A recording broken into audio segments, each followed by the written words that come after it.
সুপ্রিয় দর্শক শ্রোতা, শুরু করতে যাচ্ছি আমাদের নিয়মিত অনুষ্ঠান টি টেবিল আলোচনা। শুরুতেই বলে নিচ্ছি আজকে 26শে এপ্রিল 2026 সাল রবিবার, বাংলা 13ই বৈশাখ 1433 খ্রিস্টাব্দ, আরবি 9 জিলকদ 1447 হিজরি। আজকে সূর্যোদয় হয়েছে 5টা 27 মিনিটে এবং সূর্য অস্ত যাবে 6টা 25 মিনিটে। আজকে হাওয়ায় তাপমাত্রা থাকবে সর্বোচ্চ 35 ডিগ্রি সেলসিয়াস এবং সর্বনিম্ন 25 ডিগ্রি সেলসিয়াস। দর্শক মণ্ডলী, বরাবরের মতো আজকে আমাদের দুইজন অতিথি সরু ভূঁইয়া এবং সরু বালি। শুরুতেই আমি প্রশ্ন করব সরু বালির কাছে। সরু বালি, তোমার কাছে আমার প্রশ্ন, আমরা দেখলাম যে গতকালকে বিএনপির মহাসচিব মির্জা ফখরুল ইসলাম আলমগীর একটি অনুষ্ঠানে বলেছেন যে জামাতে ইসলামকে নির্মূল করতে হবে। অর্থাৎ আমরা এখানে একটি সেই 111-এর আভাস পাচ্ছি। ইতিমধ্যে আওয়ামী লীগের নিষিদ্ধ করা হয়েছে, তাদের রাজনৈতিক কার্যক্রম নিষিদ্ধ করা হয়েছে। ঠিক এইরকম একটু মুহূর্তে আবার জামাত ইসলামের কার্যক্রম তারা নিষিদ্ধ করতে চায় রাজনৈতিকভাবে। অর্থাৎ তারা কি সেই আগের মতো, অর্থাৎ 111-এ যেভাবে তারা থাকতে চেয়েছিল আবারও ক্ষমতায় দ্বিতীয়বার, সে ওইটারই কি পুনরাবৃত্তি করতে চাচ্ছে উনি? তুমি কি আমাকে বলবে এই ব্যাপারে?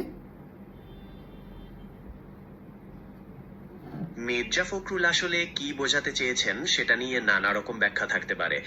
সাম্প্রতিক সময়ে জামায়াতে ইসলামীর সাথে বিএনপির সম্পর্কের টানাপোড়েন আমরা দেখেছি। কেউ কেউ মনে করেন রাজনৈতিক কৌশল হিসাবে বিএনপি জামায়াতের থেকে দূরত্ব বজায় রাখতে চাইছে। আবার অনেকে আপনার মতো 111-এর মতো কোনো পরিস্থিতির আশঙ্কা করছেন যেখানে রাজনৈতিক দলগুলোর উপর নিয়ন্ত্রণ আসতে পারে। তবে মির্জা ফখরুলের ওই মন্তব্যের প্রেক্ষিতে জামায়াতে ইসলামীও প্রতিবাদ জানিয়েছে। পুরো বিষয়টা আসলে রাজনৈতিক মেরুকরণের অংশ, সুনির্দিষ্টভাবে বলা কঠিন। আপনি কি এই বিষয়ে আরো কিছু জানতে চান? না, আমি জানতে চাই না। আমি বলতে চাচ্ছি যে যেখানে আওয়ামী লীগের রাজনীতি নিষিদ্ধ, সেখানে জামাত ইসলামও যদি নিষিদ্ধ হয়, তারা অলরেডি 70-এর বেশি আসন পেয়ে জাতীয় সংসদে আছে, তাদেরকেও যদি এভাবে তারা নিষিদ্ধ করতে চায়, নির্মূল করতে চায়, তার কথাটা ছিল নির্মূল, তাহলে কি তারা আবার তারা কি ক্ষমতায় থাকতে চাচ্ছে দীর্ঘদিন? এই জন্যই আমরা দেখেছি 111-ও তারা সেই ইয়াজউদ্দিনকে আনছিল এইভাবে থাকার জন্য, কিন্তু ফলশ্রুতিতে আমরা দেখতে পেলাম যে তারা লেজে গোবরে এক করে ফেলেছে, যার ফলশ্রুতিতে 111 চলে আসছে, অর্থাৎ আর্মি ক্ষমতা নিয়ে নিল। ঠিক এরকমই ওনারা করতে চাচ্ছে কিনা আমি ঠিক জানি না, তবে এর ফলাফল কতটা ভালো খারাপ হবে নিশ্চয়ই ওনারাই বুঝবেন।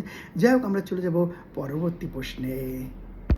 দর্শক মণ্ডলী, আমরা শুনতে পেয়েছি হোয়াইট হাউসে সাংবাদিকদের একটি ডিনার পার্টিতে গুলির মতো ঘটনা ঘটেছে, যেখানে ডোনাল্ড ট্রাম্প উপস্থিত ছিলেন।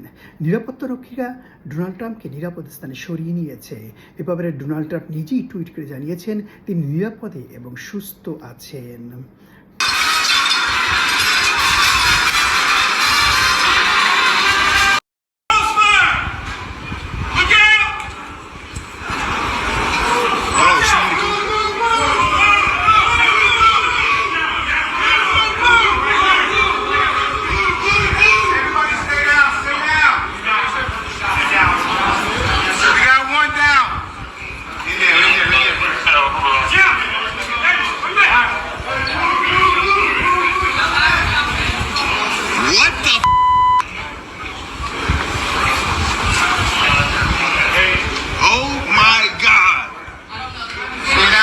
Ladies and gentlemen, stay down.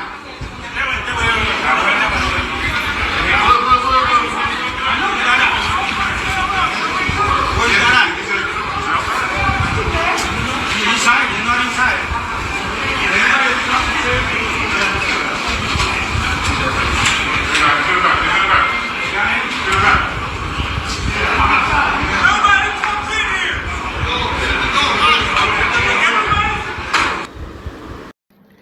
এবার আমি প্রশ্ন করব সরু ভূঁইয়ার কাছে। সরু ভূঁইয়া, আমরা দেখতে পাচ্ছি যে বাংলাদেশের একজন ফিল্ম ডিরেক্টর যার নাম অমিতাভ রেজা, উনি একাধারে প্রডিউসার, ডাইরেক্টর, এডিটর, আর্টিস্ট, অর্থাৎ ওনার অনেক গুণ। উনি ইতিপূর্বে 2টি বিয়ে করেছিল এবং ওনার একটি বিয়েও টেকেনি। উনি সম্ভবত আবার 3য় বিয়ে করেছে গত নভেম্বর মাসে, এবং ওনার নেটিজনরা বলছে ওনাকে নানান কথা যে এই বিয়ে টিকবে কতদিন। ঠিক সেই মুহূর্তে উনি লাইভে এসে বলছে ওনার নতুন বউকে নিয়ে সাথে করে যে সবাই ভাবছে এক কথা, কিন্তু আমি ভাবছি আমার তোমাকে নিয়েই আমি সারা জীবন থাকবো এবং মৃত্যু পর্যন্ত আমি থাকবো। আমি জানি না যে উনি ওনার মতো একটা গুণী ব্যক্তি বারবার কেন বিয়ে ভেঙে যাচ্ছে, আবার উনি নতুন বিয়ে করছে। তুমি কি আমাকে বলবে যে মানে এ ধরনের ঘটনা কেন ঘটছে এবং নেটিজনরাই কেন বলছে যে এই বিয়ে টিকবে কতদিন, আবার উনি বলছে আমি তোমার সাথেই মরতে চাই।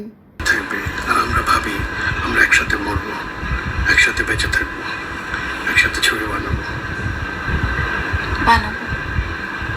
মোর ফর লাভ থেকে আমাদের প্রেম এবং তার কিছুদিন পরেই সম্পর্ক এবং নভেম্বর মাসের 14 তারিখ আমাদের বিয়ে। 1 বছরের পরিচয় আমাদের অনেক চড়াই উতরাই। সারা পৃথিবীর সবাই বোধহয় ভাবে যে এরা কতদিন একসাথে থাকবে, আর আমরা ভাবি আমরা একসাথে মরবো, একসাথে বেঁচে থাকবো, একসাথে ছবি বানাবো। ঠিক আছে, সব স্বপ্ন পূরণ করবো এই একটা জীবনে। গুড, ডান। এই ধরনের ঘটনা আসলে অনেক সময় ব্যক্তিগত বা সামাজিক চাপের ফলাফল হতে পারে। আমরা দেখতে পাই যে বিখ্যাত মানুষদের ব্যক্তিগত জীবন প্রায়ই গণমাধ্যমে চলে আসে, আর নেটিজেনেরাও সেসব বিষয়ে খুব দ্রুত মন্তব্য করে। ওনার বারবার বিয়ে ভাঙার পেছনে হয়তো কিছু অপ্রকাশিত কারণ আছে, যেমন বিশ্বাস, মানসিক চাপ বা সম্পর্কের জটিলতা। যখন তিনি বলেন যে তিনি সারা জীবন থাকবেন, সেটা হয়তো তার একান্ত আকাঙ্ক্ষা, কিন্তু নেটিজেনরা বাস্তবতাকে বেশি গুরুত্ব দিচ্ছেন, কারণ ওনার অতীত ইতিহাস বলছে যে বিষয়টা বেশ অনিশ্চিত। হ্যাঁ, তুমি ঠিকই বলেছ। আমরা চাই যে অমিতাভের এই তৃতীয় সংসার যেন টিকে যায় এবং উনি যেটা বলেছে যে আজীবন একসাথে থাকবে মৃত্যু পর্যন্ত, সেটাই যেন হয়। দর্শক মণ্ডলী, এবার আমাদের নিয়মিত আলোচনা স্বাস্থ্য টিপস। এ ব্যাপারে আমি প্রশ্ন করব সুরু ভূঁইয়ার কাছে। সুরু ভূঁইয়া, আমরা জানি যে বয়স বাড়ার সাথে সাথে আমাদের যৌন আকাঙ্ক্ষা কমে যায়। এ ব্যাপারে অনেক কিছুই পাওয়া যায়, বাজারে নানা ধরনের চিকিৎসা আছে, কিন্তু আমরা শুনতে পেয়েছি যে কাকা এবং মাকা পাউডার নামে দুটি পাউডার আছে, যেটা কিনা বাংলাদেশে অ্যাভেলেবেল না, একটা বিদেশি প্রোডাক্ট। এটা নিয়মিত খেলে যৌন আকাঙ্ক্ষা ধরে রাখা যায়।